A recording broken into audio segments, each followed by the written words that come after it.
Olá pessoal, sejam muito bem-vindos ao meu curso de fotografia gratuito que eu estou disponibilizando para vocês aqui no YouTube. Vai ser uma série de aulas falando de todo o básico da fotografia, desde o comecinho a qual tipo de câmera escolher, o que é uma DSLR, o que é uma mirrorless, até assuntos um pouquinho mais elaborados, como falar de fotometria, como expor corretamente uma foto. Vamos falar um pouco de composição, foco e, bom, o básico da fotografia que você vai precisar para você só assistir essas aulas e ter confiança de qual equipamento você precisa, como usar e como conseguir fazer algumas fotos para já começar a sua jornada na fotografia. Vamos começar aqui nossa primeira aula. O primeiro assunto, obviamente, quando a gente se fala de fotografia é câmera. É difícil quando a gente está começando, quando a gente quer comprar uma primeira câmera. Eu sei que existem muitas opções no mercado, hoje mais do que nunca. Então vamos começar falando um pouquinho sobre elas, quais são os tipos que existem, quais são as características de cada um, para que quando você for tomar uma decisão sobre qual câmera comprar, você já sabe pelo menos o que as coisas significam. Além disso, também no final dessa aula eu vou colocar uma lista de algumas dicas de qual equipamento seria bom comprar, para dependendo do que você quiser fazer também. Então quando se fala de câmera, a gente está falando de três tipos de câmera principal, né? Três famílias de câmera. A gente está falando da câmera mirrorless, da DSLR e da analógica. Aqui para vocês, no caso, eu tenho a que eu atualmente uso uma mirrorless, uso da linha Sony, a linha Alpha da Sony que eu gosto muito. Tenho uma analógica, para dar de exemplo para vocês também, que eu gosto de fotografar mais em momentos pessoais. E uma DSLR, que eu particularmente não tenho porque eu não uso mais, mas ela é no meio do caminho entre a analógica e a mirrorless. Então a câmera existem esses três tipos, a mirrorless, a DSLR e a analógica, e todas funcionam com o princípio é parecido. Fotografia, como o próprio nome diz, é escrever com a luz. Então todas funcionam captando a luz do ambiente, ela meio que registra essa luz, ela queima essa luz no sensor ou no filme ou no que fosse. Tá, a analógica quanto a DSLR, a luz entra pela lente, bate no espelho, que reflete em outro espelho, e assim ela queima o sensor, ela faz a fotografia, queima o sensor ou o filme, no caso do analógico. É um processo óptico, físico, né? Eu gosto de falar que essa fotografia tradicional, tanto da analógica de filme quanto da DSLR, é quase... tem um quesinho de artesanato, porque afinal de contas é um processo físico, da luz entrar, bater no espelho e queimar a imagem no filme e no sensor. Já a mirrorless, que é uma tecnologia um pouco mais moderna, não existe mais esse jogo de espelho, a luz entra e queima diretamente no sensor digital, tá? Eu falo queimar, mas é porque registra a foto, tá? Não que queima o sensor no caso. Mas aí a luz entra e capta diretamente no sensor. Então a mirrorless é uma tecnologia bem mais recente, não precisa de todo esse jogo do espelho, quebrou um pouquinho desse artesanato da fotografia, mas existem mil praticidades que eu pessoalmente prefiro. Eu vou falar aqui um pouquinho dessas principais características dos dois tipos de câmera para você, então poder decidir qual que você gosta mais. Em relação à câmera analógica, é um tipo de fotografia mais tradicional possível. Você consegue fazer fotos bonitas também, porém é bem para quem quer ter essa questão, o feeling do filme. Você tem 35 fotos por cada rolo de filme, você tem que trocar o rolo, você tem que revelar o rolo do filme, sua capacidade de editar essas fotos é bem limitada. Então eu recomendaria ir para a câmera analógica quem quer real ter o hobby da fotografia artesanal, a fotografia como artesanato. Então para isso ela serve muito. Fotografia comercial, alguma coisa que você quer editar, que você quer postar rápido, realmente não serve para isso, tá? É um processo muito mais demorado e serve para quem quer ter esse feeling da fotografia tradicional na mão. Então, para quem quer trabalhar com fotografia profissional, fotografia na prática, que precisa usar o material com certa recorrência, não tem todo esse tempo que a analógica exige, de verdade você tem duas opções, a DSLR e a mirrorless. Quais são as principais características das duas? A DSLR é um pouco mais parruda, afinal de contas ela tem esse jogo de espelho dentro do corpo. Ela é um pouco mais pesada, ela ocupa um pouco mais espaço, mas em contrapartida ela é preferida por muitos fotógrafos tradicionais, porque de fato você tem o feeling da câmera na mão, você sente ela na mão, quando você clica você sente o jogo de espelho, o mecanismo óptico dela fechar. É um sentimento que é muito gostoso. Fotógrafos que estão acostumados a trabalhar com DSLR e mudam para mirrorless, a principal reclamação que eles sentem é quando eles clicam, eles não têm o barulho do espelho, assim, falando que parece uma câmera de brinquedo quando tá clicando.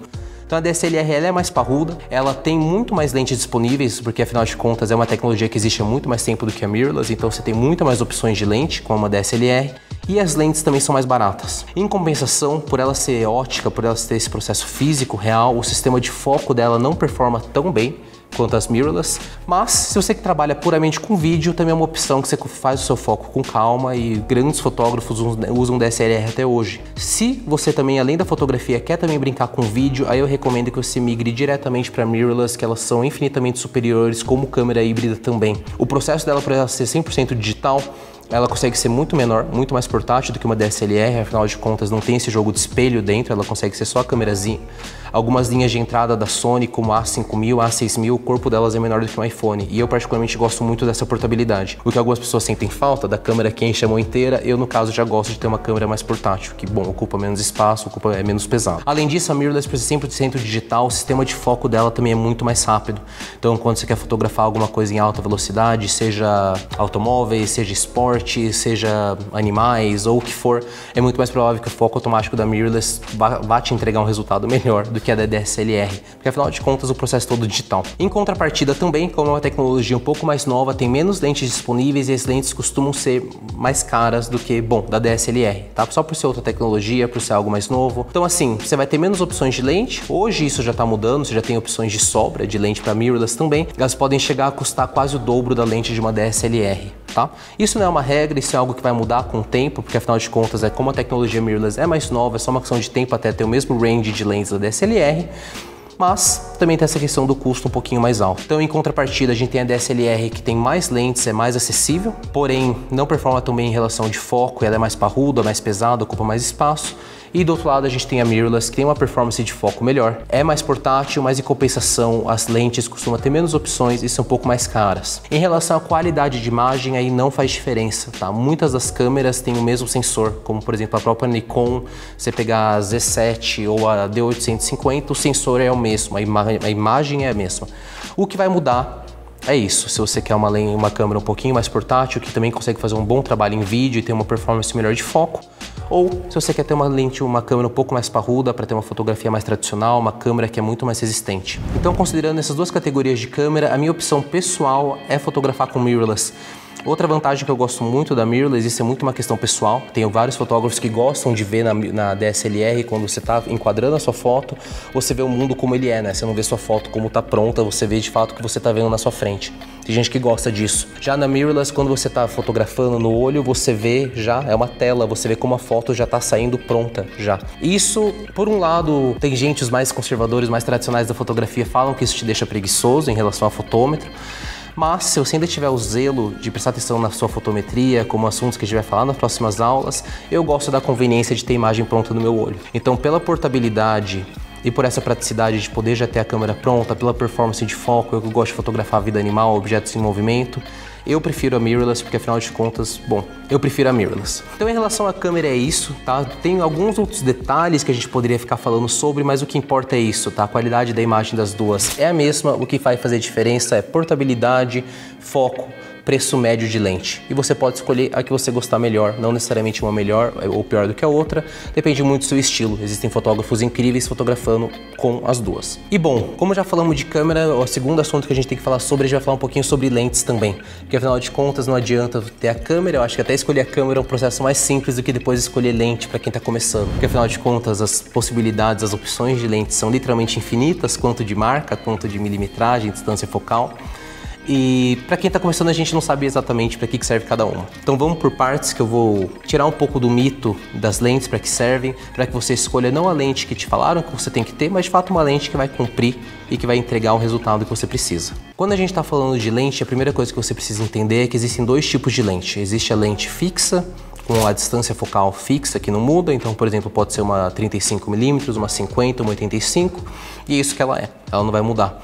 Ou a gente pode falar de uma lente com milimetragem ou com distância focal variável, como no caso uma 24-70, começa daqui, ela começa no 24, ela consegue crescer até o 70. Existem algumas diferenças entre elas, não necessariamente uma é melhor do que a outra, você pensar qual faz mais sentido para você. Tá? Algumas características gerais de lente fixa é que elas costumam ser mais nítidas do que as lentes variáveis, porque afinal de contas ela é um pouco mais simples na composição dela, não tem esse mecanismo de zoom que tem que abrir e fechar, então elas costumam ser um pouco mais nítidas. De novo, isso é algo que cada vez mais essa diferença de nitidez está se perdendo. Tá? Existem lentes com milimetragem variáveis hoje em dia que são de uma qualidade incrível, como por exemplo as linhas G Master da Sony. Você consegue perceber quase zero essa diferença de nitidez, porém lentes mais baratas você começa a perceber isso com mais clareza. Tá? Então se você for pegar uma lente muito barata com zoom, é muito possivelmente que ela não seja tão nítida quanto uma lente fixa. Então a lente fixa tem essa vantagem de ser mais nítida do que uma lente variável, por via de regra. Além disso, a lente fixa também costuma ser um pouco mais clara, tá? tá? Quando a gente precisa em relação à abertura da lente de 1.4, 1.8, 3.5, o que isso significa, no fundo, é o quanto que essa lente consegue abrir para receber mais luz. Então, no caso, quanto menor esse número, 1.4, 1.8, mais aberta essa lente é, mais luz entra. Quanto maior for esse número, como 5.6, 6.3, 12, 16, mais fechada é a lente e menos luz ela entra. Então, uma vez que você entende isso, quando eu falo de uma lente clara, significa lentes que conseguem chegar em 1.4, 1.8. As lentes com zoom variável, a maior parte das vezes, ela trabalha com 4.5, 5.6, que funciona bem para a luz do dia, porém, ela não trabalha tão bem em baixa luminosidade quanto uma lente que chega em 1.4, que chega em 1.8. Existem algumas lentes de zoom variável que trabalham até 2.8, que são lentes mais caras, mas aí ela consegue ser um pouquinho mais clara, mas ainda falta essa clareza que uma lente fixa costuma ter. Além disso, essa vantagem que as lentes variáveis têm, que afinal de contas uma lente só você consegue trabalhar do 24 ao 70, do 16 ao 35, do 70 ao 200, isso é muito conveniente. Porém, uma dinâmica da lente fixa que eu prefiro sobre a variável é que a lente fixa te obriga a caminhar. Se você está com uma 35mm fixa, com uma lente zoom eu consigo só girar o zoom e eu me aproximo ou me afasto do meu objeto. Você pode acabar ficando um pouco preguiçoso. Com uma lente fixa eu fisicamente tenho que andar mais próximo ou mais distante do meu objeto. E eu particularmente gosto disso porque eu sinto que quanto mais eu caminho em volta de um objeto, mais a minha criatividade também é atiçada. Porém, dito isso, eu adoro a dinâmica de fotografar com a lente fixa, mas eu, pessoalmente, Léo Cavazana, a maior parte das lentes que eu trabalho com são lentes de milimetragem variável também. Todas eu fiz questão de comprar, que seja o 2.8, porque eu faço questão de ter essa clareza, um pouco mais de luz que consegue entrar na minha lente, mas para o meu fluxo de trabalho fez sentido comprar lente com zoom variável também. Por quê? Eu tô sempre viajando, eu tô sempre com uma mochila nas costas. Se eu for ter todas as lentes que eu quero ter em fixas, eu ia ter que viajar com uma mala só de lente. Ia ter que ter uma 14, uma 16, uma 20, uma 24, uma 35, uma 50, uma 35, uma 135, uma 200, uma 400. Seria uma caixa de malas que seria muito caro. Seria impraticável de ficar levando em viagem, ficar levando em trilha, ter que ficar trocando o tempo todo. Se eu fotografasse só em estúdio, em São Paulo, dentro de casa, aí com certeza eu preferiria compor um lente de lente fixa. Considerando que eu tô sempre na estrada, eu tenho um kit de lentes variáveis. Eu tenho as minhas três principais, que é uma 16-35, uma 24-70 e uma 70-200. Disso, com apenas 3 lentes, eu consegui ter do 16 ao 200, tudo em 2.8. Além disso, eu também tenho um converter. Para quem não sabe o que é um converter, ele é como se ele conseguisse multiplicar a distância focal da minha lente. Então, quando eu uso um converter de 2 vezes na minha de 70-200, multiplica por 2, ela vira uma 140-400. Então, de maneira bem simples, com 3 lentes e um converter, eu consigo ter da 16 a 400. Para o que eu faço, faz muito sentido. E, de novo, eu compro lentes de boa qualidade, então eu não perco tanta nitidez quando comparado com a lente fixa. Então, é importante que você entenda o que você faz e o que faz sentido para você.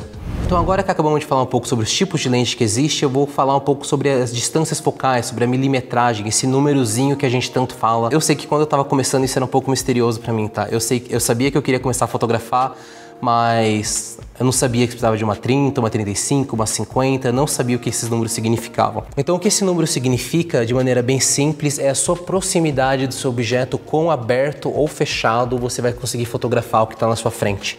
Então vamos assumir aí um range das lentes, o range mais extremo possível, mais de 10mm a 1200mm.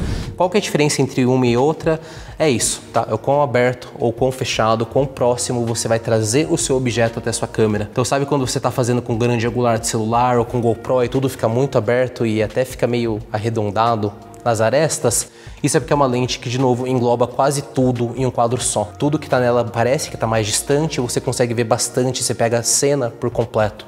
Então essas lentes dessa milimetragem aí, 10, 12 é um pouco extrema, costuma chamar de olho de peixe, tem esse efeito de arredondar as arestas. Eu particularmente não gosto muito, mas tem gente que usa de maneira criativa e pode ser legal. Falando aí da 14 e 16, que começa a ter uma distorção um pouquinho menor, da 16 a 35mm é o que a gente chama de lentes abertas, tá? Que consegue capturar o todo. Então se você quer fotografar lifestyle, se você quer fotografar paisagens, se quer fotografar interior ou espaços internos, aí ela é uma lente bem interessante, porque ela vai conseguir captar o todo, vai mostrar o que está acontecendo. Seu objeto, como se estivesse um pouco mais distante da sua lente, você conseguisse mostrar isso. Então, meio que em resumo, quanto menor esse número, mais aberta a sua lente é, quanto maior esse número, mais fechada a sua lente é. Então, do 16 ao 35 serve para isso, para fazer lifestyle, funciona para fazer alguns ensaios também, mas não que o foco é a pessoa, mas que a pessoa está inserida dentro do contexto, então vai ser a pessoa pequena em algum lugar legal. Então, fotos lifestyle, fotos de arquitetura, fotos de interior, fotos de paisagem, são lentes que funcionam muito bem. Astrofotografia também, tá? Porque afinal de contas, como captura tudo, é uma lente muito aberta, você consegue fotografar a Via Láctea inteira, você consegue fotografar o ambiente inteiro, a paisagem inteira, o local inteiro.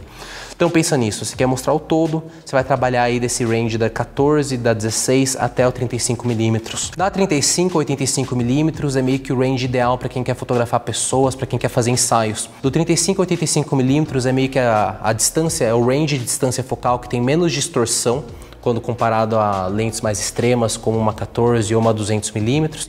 Então, para fotografar pessoas é algo que retratistas, pessoas que fazem ensaio, eles gostam muito disso. Mas, ao mesmo tempo, ela ainda é um pouco mais aberta para conseguir fazer uma foto e fotografar a pessoa no todo, no local dela. Quando eu estou fotografando pessoas, particularmente é a minha milimetragem favorita, tá? Porque eu sempre gosto de fotografar a pessoa inserida no contexto dela.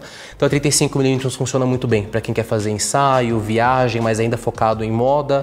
É uma lente que funciona muito bem. A 50mm é uma lente coringa, ela já é um pouquinho mais fechada, para quem gosta de fazer real, retrato, ensaio, é uma lente que funciona muito bem. E a 85 é meio que o extremo disso, ela é mais fechada ainda do que a 50mm. É uma lente que fica muito bonita para fazer ensaio, porque ela comprime um pouco o fundo já, ela traz o fundo para próximo do seu objeto. E funciona muito bem para fazer, fotografia de pessoas, fotografia de ensaio, retratos, fica muito bonito. Apenas uma consideração, a 85mm, como ela vai fechar bastante no seu objeto, ela vai pedir um pouquinho mais de espaço para você trabalhar. Se você quiser fotografar a pessoa de corpo inteiro com 85mm, para a pessoa caber na foto, você vai precisar de um pouquinho mais de recuo, porque ela é uma lente um pouquinho mais fechada. Da 85 para cima aí, que a gente chama da 70 a 200, você começa a trabalhar com o que as pessoas chamam de tele, tá? São lentes que aí você vai ser bem mais fechada, você vai focar em apenas uma parte do cenário, em uma parte da paisagem, mas ela tem um efeito de compressão do fundo. O que isso significa? É como se ela conseguisse pegar o fundo que está na paisagem e colar nas costas do seu objeto. Então, se tem uma colina no fundo, ela parece uma montanha. Se tem um prédio pequeno, parece um prédio maior. Então, é como se ela conseguisse aumentar as coisas que estão no fundo, porque tudo que está na distância vem para bem próximo do seu objeto. Fica um fundo bem comprimido, é uma estética que eu particularmente acho muito bonita. Quando está fotografando em cenário de viagem ou documental, é uma lente muito conveniente, que você não tem que se aproximar muito do seu objeto para conseguir ter um close, para conseguir chegar mais próximo, porque afinal de contas é isso, quanto maior o número, mais próximo o objeto vem até a sua foto. Então a 70-200 serve para isso, assim, às vezes você está fotografando em algum lugar ou na rua e você não quer ter tanta proximidade do seu objeto, você consegue fotografar bem. Tanto também para quem quer começar a fotografar, seja esportes, vida animal ou o que for, aí você definitivamente precisa ir para uma tele até passar do 200mm e começar a chegar no 400, 600mm. Então, de maneira bem simples, bem resumida, 16-35 você vai conseguir fotografar lifestyle, paisagem, cenas abertas. Da 35 a 85 você vai conseguir fotografar pessoas, ensaios, retratos. Do 85 ao 600 você vai conseguir fotografar detalhes, paisagens, vida animal, esporte e assim por diante.